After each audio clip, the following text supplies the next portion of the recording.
Hello friends, ഇന്ന് ഞാൻ വന്നിരിക്കുന്നത് എന്താന്ന് വെച്ചാൽ എല്ലായിടത്തും ഞാൻ കേൾക്കുന്ന ഒരു പരാതിയാണ്. നമ്മൾ ഐബ്രോസ് ബ്രൈഡ്സിനായാലും നമ്മൾ സ്വയം യൂസ് ചെയ്യുമ്പോഴും ഒരെണ്ണം താഴ്ന്നിരിക്കും, ഒരെണ്ണം ഹൈറ്റ് കൂടുതലായിരിക്കും എന്നൊക്കെ പരാതി കേട്ടിട്ടുണ്ട്.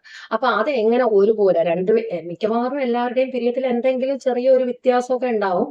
പക്ഷെ അത് നമുക്ക് ഒരുപോലെ ആക്കി എങ്ങനെ ചെയ്യാന്നുള്ളതാണ് ഞാൻ കാണിക്കാൻ പോകുന്നത്. അപ്പൊ ഞാൻ അതിനായിട്ട് ഇവിടെ യൂസ് ചെയ്യുന്നത് ഒരു സ്പൂളി, അതായത് കണ്ടിട്ടുണ്ടാവുമല്ലോ, ഇതേമാതിരി സ്പൂളി എന്നാണ് ഇതിനെ പറയുന്നത്.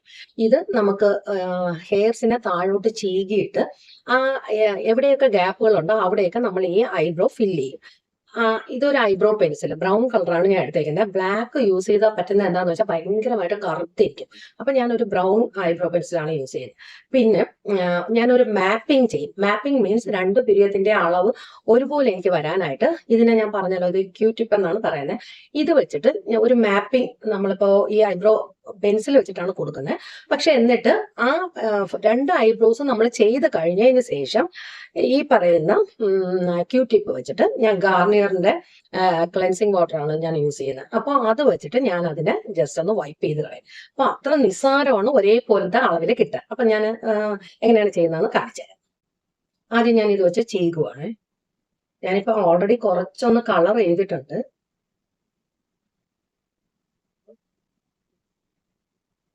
ഇപ്പൊ നിങ്ങൾ ബിന്ദി വെച്ചിട്ടുണ്ടെങ്കിൽ ബിന്ദി വേണമെങ്കിൽ റിമൂവ് ചെയ്യാം. എന്നിട്ട് ഞാൻ ഈ താഴേക്ക് ചീകിയ ആ സ്ഥലത്ത് ഞാൻ ഫില്ല് ചെയ്യുവാണ്. അതിന് മുന്നേ ഞാൻ എന്താ ചെയ്യുന്ന, ഈ ഐബ്രോ വെച്ചിട്ട് ഞാൻ രണ്ടിന്റെ ലൈൻസ് ജോയിൻ ചെയ്യും. ഇതാണ് ഞാൻ ഉദ്ദേശിച്ച മാപ്പിംഗ്. അതായത് ഈ രണ്ട് സൈഡിലും ഞാൻ കൊടുത്തേക്കുന്ന ഈ ലൈനിന് വെളിയിലും പോകാൻ പാടില്ല, ഈ മേളിലത്തെ ലൈനും മേളിലും പോകാൻ പാടില്ല, ഈ താഴത്തെ ലൈന് താഴെയും വരാൻ പാടില്ല. അപ്പൊ ഈ ഒരു മാപ്പ് നമ്മൾ പിടിച്ചുകൊണ്ട് വേണം ഇത് നമ്മൾ ഫില്ല് ചെയ്യും.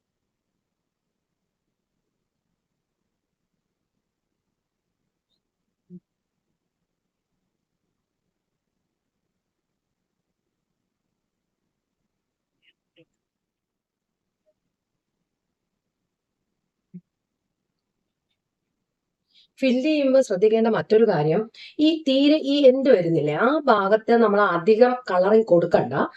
അഥവാ അത് കളറിങ് കൂടി പോവുകയാണെങ്കിൽ നമ്മൾ സ്പൂളി വെച്ചിട്ട് തന്നെ അതൊന്ന് ലൈറ്റർ ആക്കി കൊണ്ടുവരണം. അപ്പൊ ഇപ്പൊ കാണാൻ പറ്റുന്നുണ്ടല്ലോ, ഏകദേശം ഒരുപോലെ ആയിട്ടില്ലേ. ഇനി അടുത്തത് ഞാൻ എന്താ ചെയ്യാൻ പോകുന്നത്, ഇതിപ്പം ജസ്റ്റ് ഒരു മോയ്സ്ചറൈസർ എന്റെ ഫേസിൽ ഉള്ളത് കൊണ്ട് വൈപ്പ് ചെയ്യുമ്പം നമ്മൾ ഈ ക്ലെൻസിങ് വാട്ടർ യൂസ് ചെയ്യാണ്ട് തന്നെ അത് വരും. അഥവാ ഇപ്പൊ വരാൻ പറ്റുന്നില്ല, കുറച്ച് ഡ്രൈ ആയിട്ടുള്ള ഹാർഡ് ആയിട്ടുള്ള ഒരു സ്കിന്നാണ് നിങ്ങളുടെതെങ്കിൽ തീർച്ചയായിട്ടും പ്ലെയിൻ ആയിട്ട്, അതായത് നമ്മൾ ഈ ക്ലെൻസിങ് വാട്ടറിൽ ഡിപ്പ് ചെയ്യാണ്ട് ഇത് മായ്ക്കാൻ ശ്രമിക്കേണ്ട. അപ്പൊ ആദ്യം ഞാനിപ്പോ ഇതൊന്ന് ഡിപ്പ് ചെയ്യാണ്ടൊന്ന് മായ്ക്കാൻ ശ്രമിക്കുവാണ്, എന്നിട്ട് പോകുന്നുണ്ടോ എന്ന് നോക്കാം.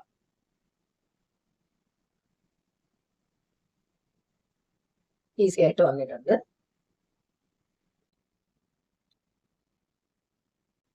ഇതേ കണ്ടില്ലേ, ഒരുപോലെ ആയിട്ടില്ലേ. ഇനി ജസ്റ്റ് ഈ പറയുന്ന സ്പൂളി വെച്ചിട്ട് തന്നെ ഞാൻ ഒന്ന് ബ്രഷ് ചെയ്യും.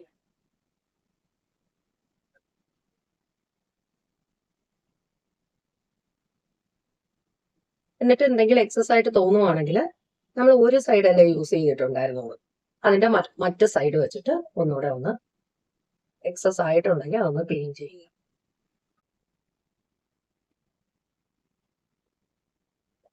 കണ്ടില്ലേ, ശരിയായില്ലേ.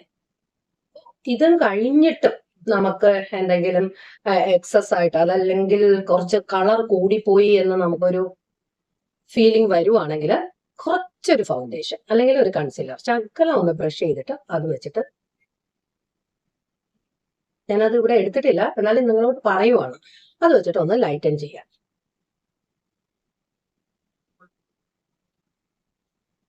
മേക്കപ്പ് അറിയാൻ പാടില്ലാത്തവർക്ക് കൂടി ഇത് ചെയ്യാൻ എളുപ്പമല്ലേ. അടുത്തതേ പൊട്ട് വെച്ച് കാര്യം കഴിഞ്ഞു, അത്രയും. ഓക്കെ, അപ്പൊ ഇത് നിങ്ങളൊന്ന് ട്രൈ ചെയ്ത് നോക്കണം. എന്നിട്ട് അത് ഇഷ്ടപ്പെട്ടെങ്കിൽ നിങ്ങൾ ലൈക്ക് അടിക്കാൻ മറക്കരുത്, സബ്സ്ക്രൈബും ചെയ്യണം. ഓക്കെ, അടുത്തൊരു വീഡിയോ ആയിട്ട് ഞാൻ വരുന്നതായിരിക്കും. Okay, by.